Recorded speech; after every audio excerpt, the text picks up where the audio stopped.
Bonjour Thierry. Bonjour Daniel. Thierry, comment on choisit son psy? Alors, pour choisir son psy, je vais vous donner trois pistes, qui sont à mon avis trois pistes fondamentales. La première piste, c'est la confiance. C'est-à-dire, est-ce que vous pouvez faire confiance à votre psy? Est-ce que c'est une personne avec qui vous vous sentez en confiance? Est-ce que vous avez confiance en ses compétences? Est-ce que vous avez confiance en son sens de l'éthique, en sa déontologie? Est-ce que c'est quelqu'un sur qui vous pouvez compter? Et est-ce que c'est une personne qui ne va pas abuser de la situation? Parce que déjà, la première chose qu'il faut savoir, c'est qu'il y a beaucoup de psys qui abusent de leur pouvoir. Puisque être psy, au départ, c'est quand même un acte où vous dominez la situation. La personne est en difficulté. Et donc, dans la relation d'aide, en fait, c'est une situation où vous êtes en situation de pouvoir. Donc, la première chose qu'il faut voir, c'est est-ce que la personne, elle est intègre, est-ce qu'elle est honnête, est-ce qu'elle a bien toutes les compétences dont elle parle. Vous pouvez vérifier ça, vous pouvez en parler avec elle. Et il faut voir s'il n'y a pas de jeu de pouvoir, s'il n'y a pas d'abus de pouvoir. Comment vous pouvez le voir, par exemple? Est-ce qu'elle vous demande de payer en liquide? D'accord. Si elle vous dit oui, oui, c'est très important de payer en liquide, est-ce qu'elle accepte l'échec? Ce genre de choses. Après, il faut savoir aussi, par exemple, je parlais d'argent, mais il y a aussi l'histoire du sexe. Si votre psy couche avec vous, il y a un problème. Rigolez, Daniel, vous avez 10%, Ouais, mais vous avez... Attendez, Daniel, je vous donne des chiffres. Vous avez 10% des psys qui couchent avec leurs clients. Hein. ça c'est une faute professionnelle grave. C'est pas condamnable dans certains pays et rien n'est fait par rapport à ça. Et en plus, il faut savoir qu'il y a des clients ou des patients qui considèrent ça comme normal. Je ne sais pas si vous le savez, mais il y a plein de gens, des kinés, des choses comme ça, et des ostéopathes qui ont des relations intimes avec leurs clients. C'est-à-dire qu'on ne respecte pas le cadre, on ne respecte pas le cadre professionnel. D'accord. Donc déjà, est-ce qu'il y a de la confiance ou est-ce qu'il y a des abus au niveau de l'argent, au niveau de la sexualité? Et par rapport à ça, ce qu'il faut voir par rapport à la confiance, c'est est-ce que la personne aussi n'est pas dans un abus de pouvoir par rapport au mode relationnel? C'est-à-dire qu'une personne de confiance, c'est une personne de parole. Et une personne de parole, ça écoute, mais ça parle aussi. Et là, il faut voir si vous êtes avec un psy qui parle ou qui parle pas. C'est-à-dire que dans une relation de confiance, on est comme ça et on est comme ça. On est en mode coéquipe. Là, c'est une relation où on est d'adulte à adulte et c'est une relation où il y en a un qui parle et l'autre qui écoute, mais ça peut être les deux. Si vous êtes dans une relation où c'est comme ça, et c'est vas-y, toi tu parles, tu me dis tout, moi je dis rien, là il y a un abus de pouvoir. Donc un bon psy, une personne de confiance, à mon avis, c'est aussi quelqu'un qui ose parler. Et qui est une personne qui parle et qui écoute. Et qui peut aller jusqu'à partager une expérience parce que ça peut être aidant pour l'autre. Oui. Voilà, qui ose dire aussi sa vérité. C'est-à-dire qu'il y a aussi une forme de congruence qui est... Parce que le psy va vous dire, oui, c'est important que vous puissiez vous exprimer, c'est important que vous puissiez parler, mais la personne ne va rien vous dire. Donc il y a une contradiction, vous voyez? Oui. Donc est-ce que la personne, elle est dans une contradiction ou elle fait bien ce qu'elle dit? Est-ce qu'elle est congruente? Est-ce qu'elle est dans vas-y, dis-moi tout, moi je dis rien? Est-ce qu'elle est dans une prise de pouvoir et surtout paye en liquide ou pas? Vous voyez ce genre de choses? Oui. Ça, ce sont des signes qui vous permettent de vous dire tiens, est-ce que c'est une personne sur qui je peux compter ou pas? Le deuxième point qui est important, c'est de voir si votre psy il recherche simplement le bien ou est-ce qu'il s'attaque au problème. Oui. Ça, on en a déjà parlé par rapport au choix des techniques thérapeutiques. C'est-à-dire, est-ce que vous avez en fait un psy qui veut vous faire plaisir, qui veut que vous vous sentiez bien, ou est-ce que vous avez un psy qui est courageux, qui n'a pas peur d'attaquer les problèmes et qui n'a pas peur de s'attaquer au stress? Parce que le psy, il ne faut pas se leurrer, hein. C'est pas une partie de plaisir. C'est comme aller chez le dentiste. Hein. On va soigner une blessure, on va soigner un stress, on va soigner. Donc, ça va être un mal pour un bien. Si vous allez chez un psy qui vous brosse dans le poil, qui vous détend, qui vous relaxe, qui vous dit tout va bien, en fait, il va entretenir une illusion. Il va vous amener dans un truc où on n'a pas les pieds sur terre. Il va vous emmener dans une confusion où en fait, il va faire du maternage. Et c'est ce qu'on appelle aussi un comportement sectaire. C'est-à-dire qu'un psy, il doit avoir comme objectif de travailler sur le stress, la digestion du stress, et il doit s'attaquer au stress. Et il doit avoir le courage d'aller voir ça. S'il n'est pas compétent sur le stress, s'il n'ose pas parler de ça, ça veut dire qu'il n'est pas compétent pour ça. Bien sûr, il y a des psys, et ça on a déjà parlé ensemble, hein, Daniel, ou des gens qui sont dans la relation d'aide, qui ne font que de la détente, de la relaxation, et qui n'ont pas pour objectif de travailler sur le stress. Mais là, au moins, vous savez simplement que vous allez vous détendre, vous faire du bien, Oui. comme chez l'ostéopathe, ça circule mieux. Mais tu ne confonds pas les problèmes. On ne confond pas les problèmes. Mais un vrai psy, ça s'attaque au problème, ça s'attaque à ce qui fait mal. Et par rapport à ça, ça veut dire aussi qu'un vrai psy, il n'est pas là pour vous faire plaisir. Hein. Un psy qui vous stresse pas, ou un psy qui va pas chercher l'émotion, qui vous confronte pas, il fait pas son boulot. En fait, il veut simplement que vous l'aimiez. Vous n'êtes pas là pour ça. Hein. Moi, je dis souvent à mes clients, je suis pas là pour vous m'aimiez, je suis pas là pour vous faire plaisir.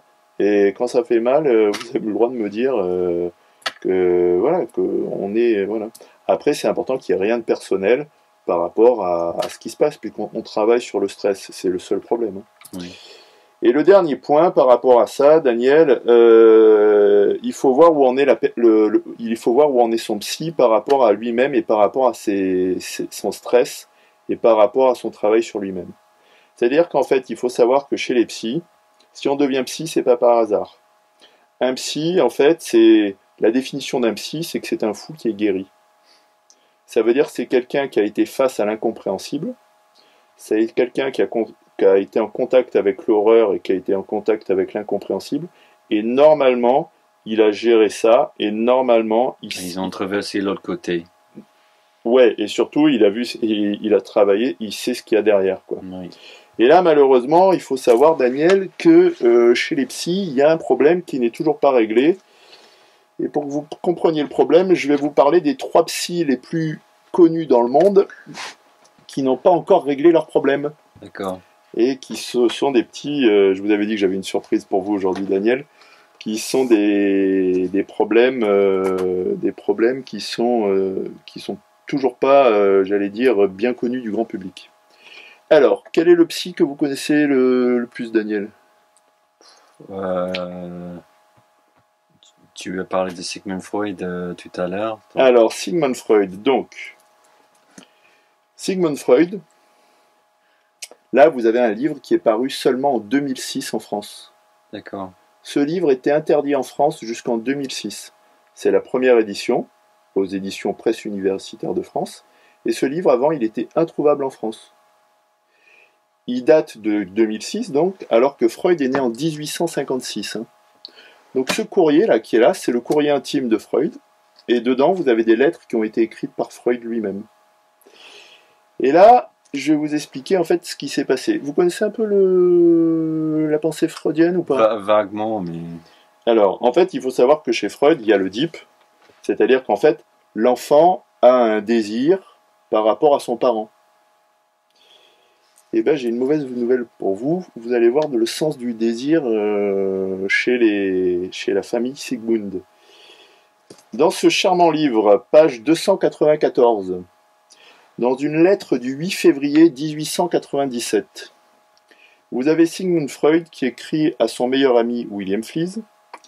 Il lui écrit « Le mal de tête hystérique, avec pression au sommet du crâne et aux tempes, relève des scènes où, aux fins d'action dans la bouche, la tête est fixée.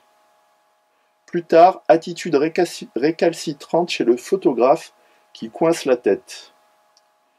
Malheureusement, mon propre père a été l'un de ces pervers et a été responsable de l'hystérie de mon frère et de celle de quelques-unes de mes plus jeunes sœurs. » Ça veut dire quoi ?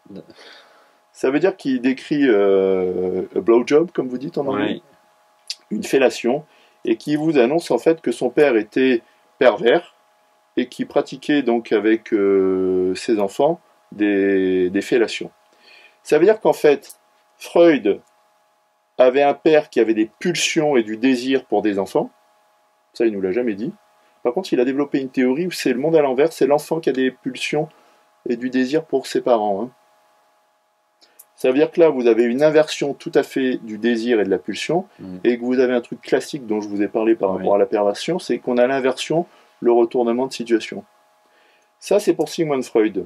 Vous connaissez un autre psy connu? En fait, il y en a trois qui sont fondateurs chez les psys. Je ne sais pas si vous connaissez Daniel. Allez, vas-y. Après, donc, vous avez le courant analytique avec Freud.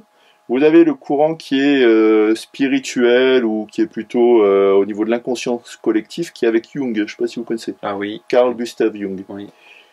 Donc Jung, lui, dans une lettre du 28 octobre 1907 à Freud, il écrit « Ce sentiment abominable provient de ce qu'étant petit garçon, j'ai succombé à l'attentat homosexuel d'un homme que j'avais auparavant vénéré. » C'était son oncle en fait.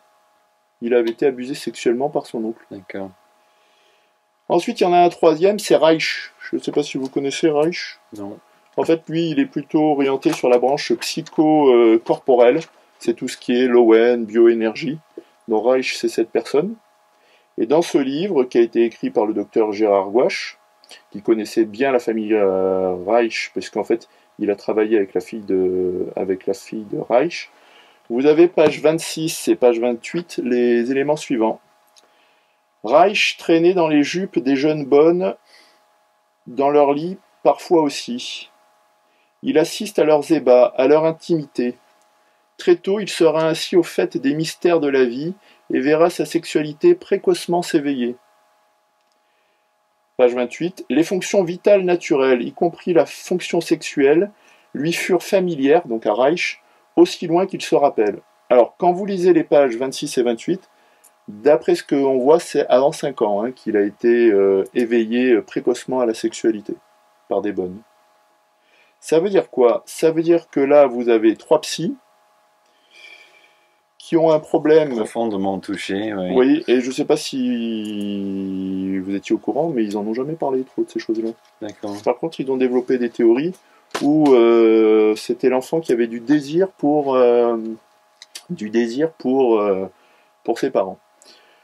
Donc, pour revenir au sujet, Daniel, vous voyez que c'est un sujet qui me touche. Vérifiez si votre psy il est au courant de tout ça. Vérifiez surtout s'il ne va pas vous la faire à l'envers par rapport à ce genre d'histoire. Surtout si vous êtes concerné par les abus sexuels. Je vous rappelle que sur Terre, vous avez une femme sur 3 qui a été abusée sexuellement selon l'Organisation mondiale de la santé. Un rapport de juin 2013 où en fait c'est une étude mondiale et on s'aperçoit que quels que soient les continents, c'est à peu près la même proportion. Donc c'est une épidémie selon l'Organisation mondiale de la santé. Donc vous avez une femme sur 3 qui est abusée sexuellement. Pour les hommes, les chiffres varient, mais ça confirme à peu près ce que disait Oprah Winfrey dans son TV show avant de prendre sa retraite. Vous avez à peu près 15% des hommes, c'est-à-dire un homme sur 6, qui est abusé sexuellement. Et malheureusement, c'est ces gens-là qui ont en priorité besoin de psy et qui vont aller en priorité voir des psys, parce que eux, ils sont vraiment en difficulté. Et si en plus, quand ils vont chez le psy, on leur fait à l'envers en leur disant qu'il faut oublier ce genre de choses, comme eux-mêmes l'ont fait, ben vous n'allez pas faire avancer le schmilblick. Voilà les conseils que je peux vous donner. Donc, voyez si votre psy a sa langue dans sa poche ou s'il vous tient la langue de bois. Voyez ce genre de choses, ou s'il a la liberté de parole avec laquelle je vous parle, Daniel. Je vois que vous avez l'air un peu étouffé. Tenez le coup. Oui, je suis toujours là. Vous êtes toujours là, c'est très bien. À bientôt, Daniel. Merci Thierry.